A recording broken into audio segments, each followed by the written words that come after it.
Assalamualaikum warahmatullahi wabarakatuh. Selamat pagi anak-anak. Bagaimana kabar kalian hari ini?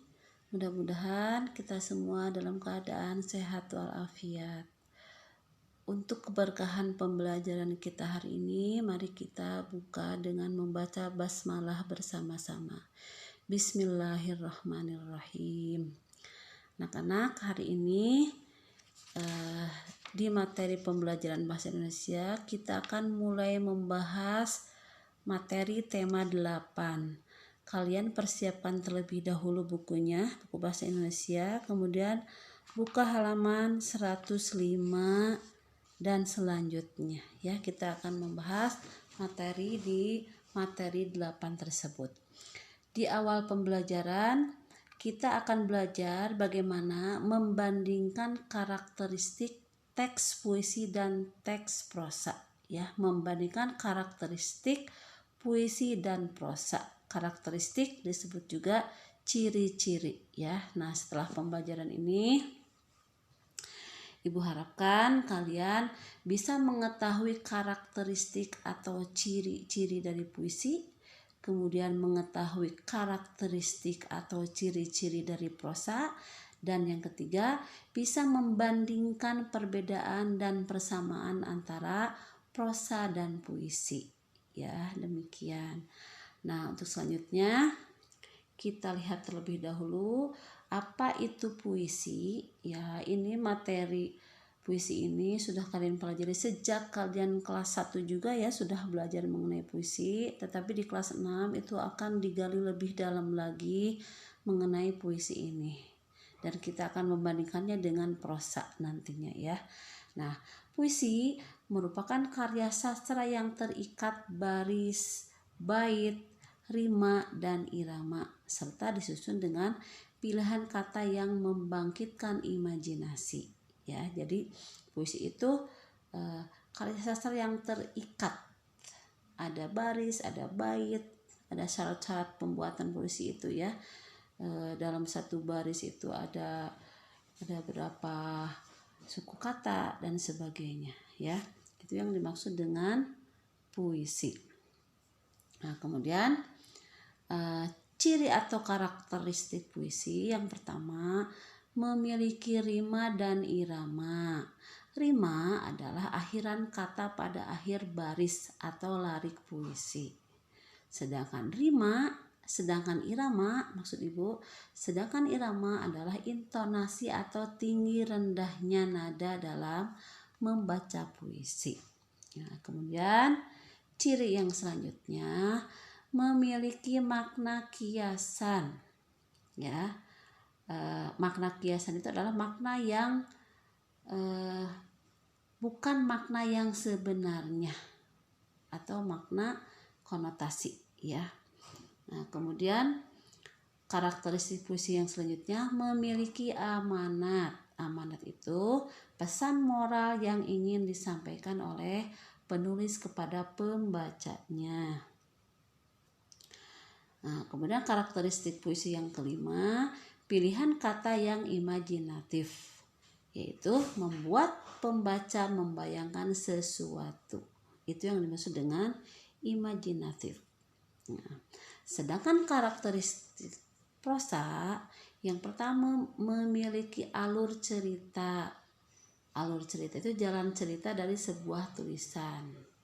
Bisa dari alur cerita maju, ada alur cerita mundur yang misalkan menceritakan sebuah cerita dari awal ia dilahirkan sampai meninggal misalkan ya. Itu yang dimaksud dengan alur.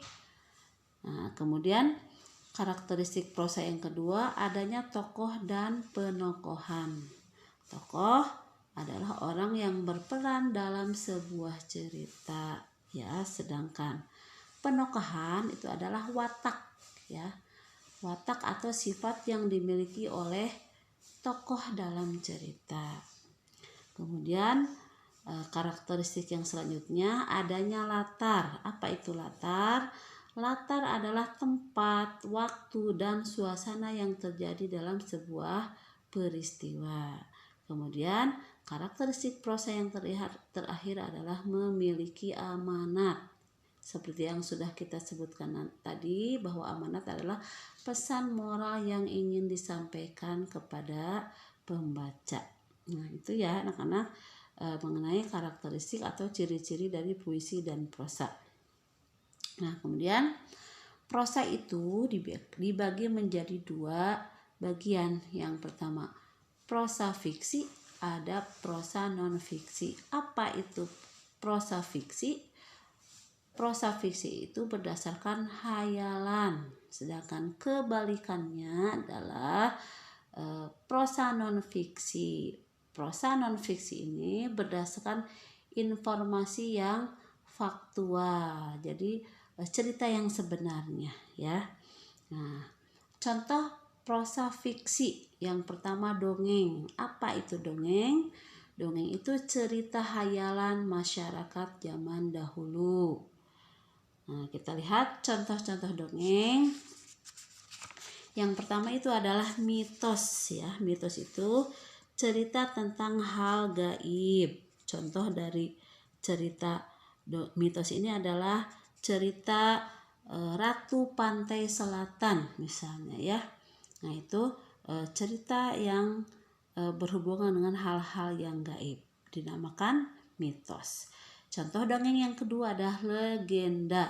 Legenda itu adalah sejarah asal muasal terjadinya sesuatu. Contohnya terjadinya atau proses terjadinya Gunung Tangkuban Perahu itu berasal dari cerita legendaris. Cerita legenda dari tanah Pasundan yaitu Sangkuriang ya. Kalian mungkin sudah mendengarnya atau sudah membacanya cerita Sangkuriang tersebut, di mana cerita Sangkuriang tersebut adalah cerita yang menjelaskan latar belakang terbentuknya Gunung Tangkuban Perahu.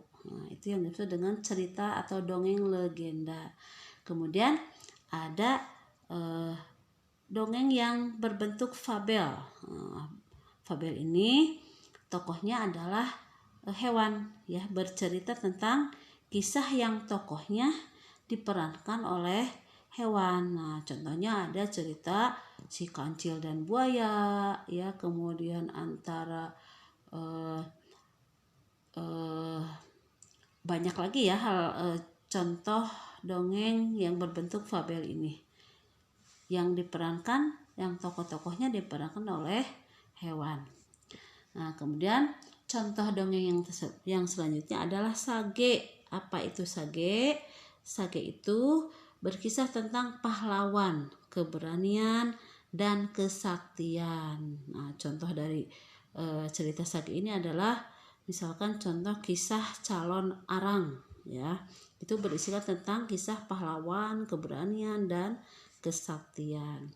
Nah, contoh dongeng yang terakhir adalah jenaka. Nah, jenaka itu cerita yang tujuannya untuk melucu atau humor. Nah, contohnya ada dongeng Abu Nawas misalkan ya, kalau dari negeri seberang. Kalau dari tanah Pasundan ada cerita jenaka. Ada yang kalian tahu? Ya, diantaranya adalah dongeng Si Kabayan. Nah, dongeng Si Kabayan ini sudah terkenal ya. Dongeng yang tujuannya untuk melucu, berisi lelucon, dan bertujuan untuk menghibur. Itu yang dimaksud dengan cerita jenaka. Nah, itu contoh-contoh dari dongeng ya. Kemudian kalau contoh prosa fiksi, ada contoh prosa fiksi lagi. Kalau yang pertama tadi dongeng, yang kedua novel. Apa itu novel? Novel itu cerita yang panjang tentang kehidupan. Novel itu cerita yang panjang tentang kehidupan. Contohnya seperti novel Laskar Pelangi, Sang Pemimpi ya. Nah, mungkin di antara kalian ada yang pernah nonton film Laskar Pelangi. Nah, film Laskar Pelangi itu diambil dari novel Laskar Pelangi ya, yang pernah booming di tahun-tahun sebelum ini. Nah, kemudian yang ketiga ada cerpen. Cerpen itu singkatan ya. Cerpen itu adalah singkatan dari cerita pendek. Nah, cerpen ini menceritakan sebagian kecil dari kisah pelaku utamanya. Ya, itu yang dimaksud dengan contoh prosa fiksi. Diulang, ada dongeng, ada novel, ada cerpen. Dongeng dibagi beberapa, ada mitos, ada legenda, ada hikayat, ada fabel, ada cerita jenaka ya. Nah, selanjutnya kita lihat contoh prosa non-fiksi. Tadi sudah Ibu sebutkan bahwa prosa non-fiksi adalah prosa atau jenis karangan yang ditulis berdasarkan kenyataan, berdasarkan fakta ya. Nah, contoh dari prosa non-fiksi ini adalah artikel. Artikel itu adalah karangan yang berisi uraian. Maaf Ibu salah tulis ya. Artikel itu karangan yang berisi uraian ya. Itu. Kemudian ada lagi tajuk rencana. Tajuk rencana itu karangan yang bersifat argumentatif yang dibuat redaktur media massa. Ya, itu yang dimaksud dengan tajuk rencana. Nah, kemudian ada riwayat. Nah, riwayat itu kisah hidup seseorang. Riwayat dibagi menjadi dua macam. Ada biografi. Biografi itu adalah riwayat yang ditulis oleh orang lain. Ada juga riwayat autobiografi. Nah, autobiografi itu ditulis oleh sendiri. Cerita kisah hidup dia itu ditulis oleh dia sendiri, maka dinamakan autobiografi. Kalau biografi contohnya, nah, kalian mungkin pada saat mendaftar nanti yang sudah mendaftar ke SMP Al-Masum itu menerima sebuah goodie bag. Di dalamnya itu salah satunya ada buku biografi Bapak Haji Maksum ya. Sebagaimana kita ketahui, Bapak Haji Maksum adalah pendiri dari Yayasan Al-Maksum yang kita cintai ini. Kalian bisa bersekolah di sini itu berkat jasa dari Bapak Haji Maksum tersebut. Nah, kalian nanti bisa baca-baca ya biografi atau kisah hidup Bapak Haji Maksum dari seorang pengusaha kecil menjadi pengusaha besar terkenal seperti sekarang ini ya. Nah, itu contoh dari prosa non-fiksi. Jadi diulang, prosa non-fiksi itu karangan yang berdasarkan fakta atau kenyataan. Nah, kemudian kalau kita telisik lebih dalam lagi, kalau tadi kita melihat perbedaan antara puisi dan prosa, maka persamaan antara puisi dan prosa itu adalah terletak pada amanatnya. Jadi kedua-duanya memiliki amanat. Amanat itu adalah pesan moral yang ingin disampaikan oleh penulis kepada pembaca ya. Jadi kedua-duanya, persamaan antara puisi dan prosa itu memiliki amanat. Dua-duanya memiliki pesan moral yang ingin disampaikan kepada pembaca. Nah, anak-anak, itu saja yang dapat Ibu sampaikan untuk pertemuan kita kali ini. Kita lanjut minggu depan di materi berikutnya ya. Nah, mudah-mudahan kalian bisa memahami, bisa menyimak materi yang Ibu sampaikan di hari ini supaya kedepannya lebih mengerti lagi ya untuk mempelajari puisi dan prosa ini. Terima kasih atas segala perhatiannya. Kita tutup dengan hamdalah bersama-sama. Alhamdulillahirabbil alamin. Wassalamualaikum warahmatullahi wabarakatuh.